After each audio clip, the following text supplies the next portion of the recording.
We have an interesting stat. Look at that. Number 1 in the average KDA and the gold per minute. This is why you don't give this man room to play the game. Albert is still sitting as the highest jungler in the GPM position. So he has the highest GPM above Sans even. Someone who we all know is a very efficient jungler. Yep. So Albert with this is going to be a scary matchup for Julian to see what was going to happen in this next matchup. But now we already see a Clint being secured from the side of Geek in towards that gold lane. So now for RRQ, Popol Koopa is still available if they want to go that route, or there is still a more conventional pick like the Brody. The route, depending on where the blue goes, there's a lot of options. Mirko already mentioned the power of having a very flexible composition. But one of the win conditions for RRQ, as we saw in the Ways of Victory, is that pick-off potential. So if Glue actually goes into that roaming position, that will be something that, in a sense, benefits GeekFam. But, they go for Natalia as well as Beatrix. Yeah, we're already seeing shades of the new RRQ, but also we're seeing the past RRQ still very strong here. I mean, the aggression is unreal with the Glue, with the Hayabusa and the Natalia. Definitely can control that early game, but if it does go to that mid to late game stat, they have the Sicilian covered for them. They have the Beatrix right here to get basically that power spike over into the mid to late game. GeekFam, though, it's time for them to round up their drafts. RRQ have shown all their cards. I would love to see something like an aggressive roamer here. Someone that can literally just stop this Natalia from doing what he wants to do in the map, all right? I don't know, when we're talking about Ren V, I like the Jawhead. I really do. Jawhead's banned. It's banned though, unfortunately. Yeah, it is banned, unfortunately, though. But I said aggression. I didn't expect the Hilda because we just haven't seen this hero come up many times before. But all right, I like it. I like that aggression coming in from the side of GeekFam. I like the aggression, but I don't like their lack of CC, Mirko, right? Because RRQ, they're bringing the Natalia, they're bringing the Hayabusa, and who in the composition coming in from GeekFam can actually control it? Yeah, that'll be a bit difficult because it does seem like, again, they want to play for that early game presence, especially from that mid lane. But if they don't have the tools to force RRQ into bad engagements, to catch up the members when they're maybe too overzealous, over-chasing, over-committing to fights they shouldn't be, it's going to be a bit difficult for them to actually get that extra benefit, especially if the Sicilian on the side of RRQ, if Clay plays it safe and waits under turret, I don't think they have a lot of dive potential. Oh man, all right. Both of the drafts have been set in stone right now. We are going to get into the game. Firstly, though, quick predictions. Eterna, RRQ, or GeekFam, based on the drafts? Based on the drafts, I like the pick-off potential coming in from RRQ Hoshi, and I'm going to go with RRQ. All right, the portal has opened. We're going to get straight into the land of Dawn. Welcome, ladies and gentlemen, to Game 1 of MPL ID Season 9. Let's see what the players will show here today. Vin on the Natalia Roam, already playing really aggressive, making his way into the enemy jungle, jumping on the Lancelot as well, just dealing extra damage, being a nuisance here. But it seems like he is actually going to be taken down. Oh, okay. A little overzealous movements there coming in from RRQ Hoshi, being able to give a point onto GeekFam. So this is something that RRQ Hoshi does like to do though, right? They like to go in for the aggressive plays. They like to do put a lot of pressure. But here we go, another pickoff that has happened for the side of RQ. Oh, they gotta be careful here. Actually, Ren V flickers in very aggressively as well, but they've actually done a better job so far. 2-1, better trades off the board, and they've actually been able to, get Albert out of his comfort zone, not really farming as efficiently as he wants to. And in the top side as well, Schwan doing really well. Vin jumping in, not a lot of damage to connect with that though. Yep, as we can see though, Julian's farming speed has been slowed down by the aggressive plays from Vin's Natalia. So on paper, it does seem like GeekFam still has an advantage, but RRQ is, I think, on the right track. They still want to play for that aggression, but I think once they reach level 3, they'll have more options to play with, and we'll see a bit more aggression from the side of RRQ that we've come to expect. Yeah, I have to agree with you. With the composition that RRQ Hoshi is bringing to the table, you can already see the pressure here. Ooh, that will be a pickoff for RRQ. That was a great play, abusing the mechanics of the Hayabusa. That is something that they need to respect.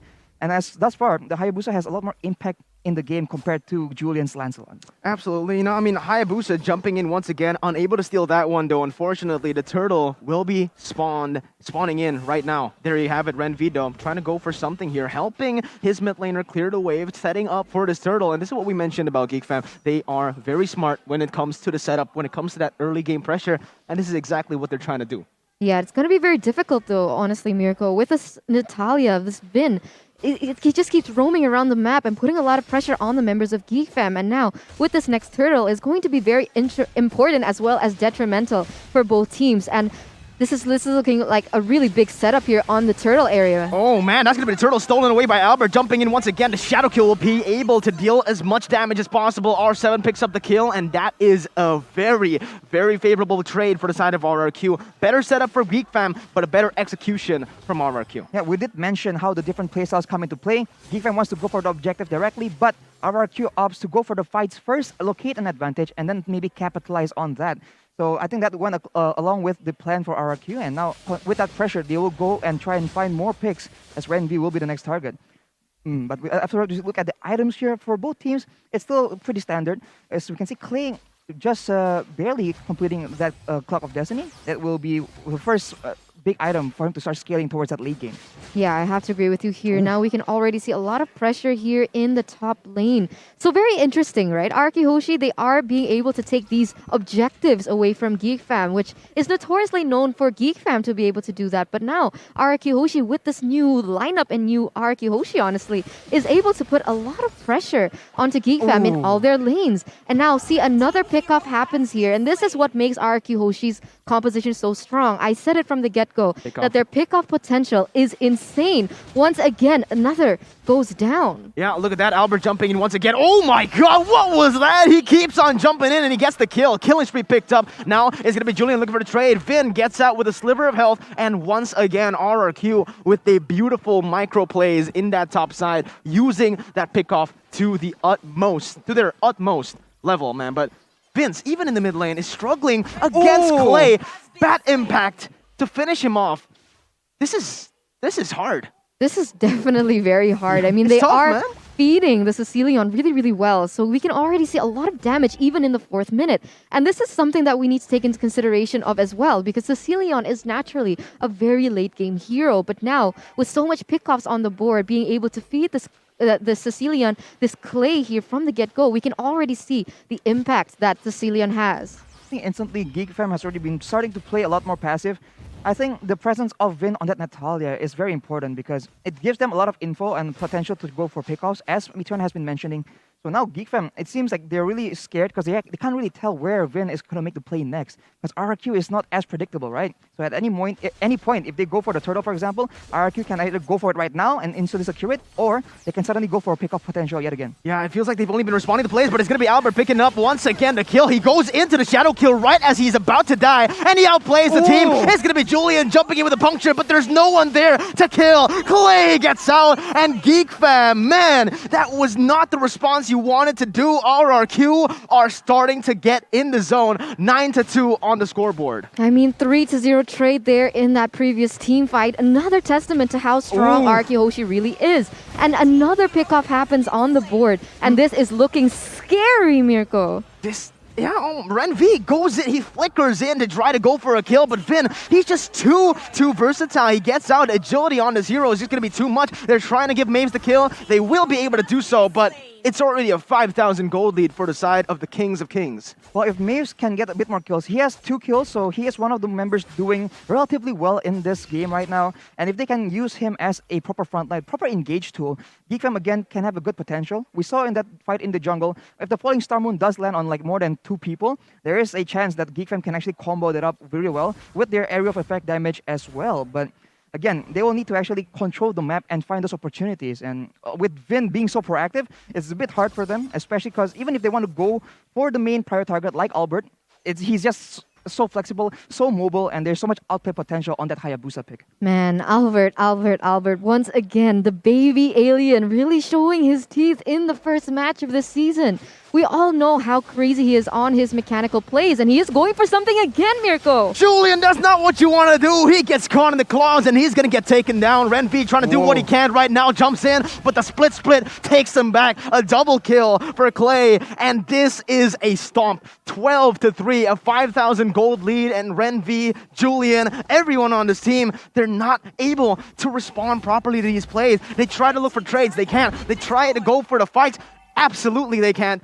This is starting to look bad for GeekFam. They've lost complete control of this game. honestly, they lost this game since the drafting. I have to tell you once again that GeekFam has no response whatsoever because of the draft that they brought. They want to go for these team fights, but unfortunately, it's just not possible. And once again, it is going to be GeekFam caught in a 4v1 situation, guys, and they can't even get a single pickoff onto R7. Yeah, speaking about R7, just look at him. This is what Glue does. This is why he's so annoying. This is why he's always banned or picked. The pressure is just insane, but the turtle will be slain once again, presented to you by the Samsung Galaxy A series. R7 still just being such a nuisance, going in 1v4, but he's not like, he's not in a threat. He's not in a dangerous position because he's Glue. Exactly. You know what's crazy, Arashi, when you can just explain your aggressive plays or quote-unquote stupid plays by saying, yeah, I have split. Right? That's basically Glue. I'm caught in a bad situation. I'm in a 1v5. I have split. Yep, and with that split, with the lack of crowd control, they can't really keep him in one place to beat him up.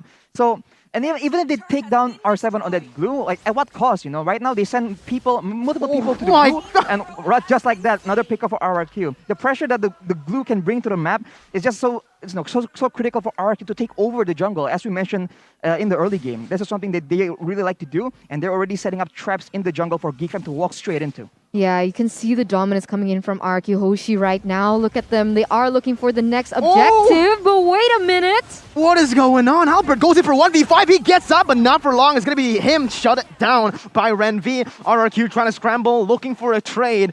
But finally, we see a glimpse of the old super aggressive RRQ going in 1v5, Albert. 5-1, destroyed his own KD, but it's fine. They're still in the lead. They still have an 8,000 gold lead. And Clay is as strong as ever.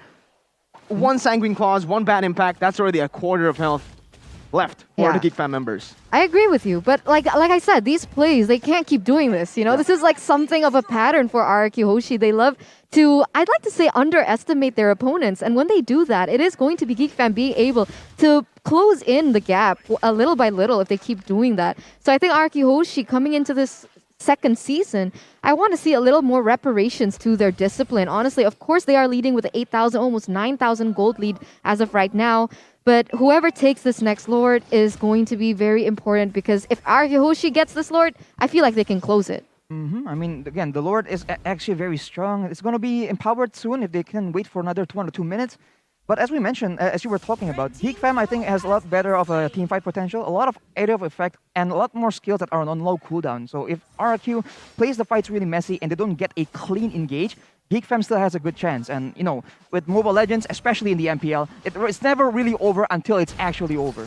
It's not just the players, but all of you guys at home. You guys have a big chance as well to catch Mobile Legends on the big screen. Go ahead, check it out. Cinepolis is going to be showing the matches in their cinemas. Amazing as RRQ picks up the Lord. First Lord of the game, 10 minutes in, and a 10,000 gold lead. I'm honestly, at this point, I don't know what to say. We can take a look at the lead-up player head-to-head, I guess. Yeah, between Vin and Renv, we do see Renv has a higher GPM and he has actually more kills in a sense compared to Vin, but that's not the point. When you're the roamer, it's not about those stats. It's about how much you can enable your team. And I think Renv has tried his best, but it's just a bit too difficult right now.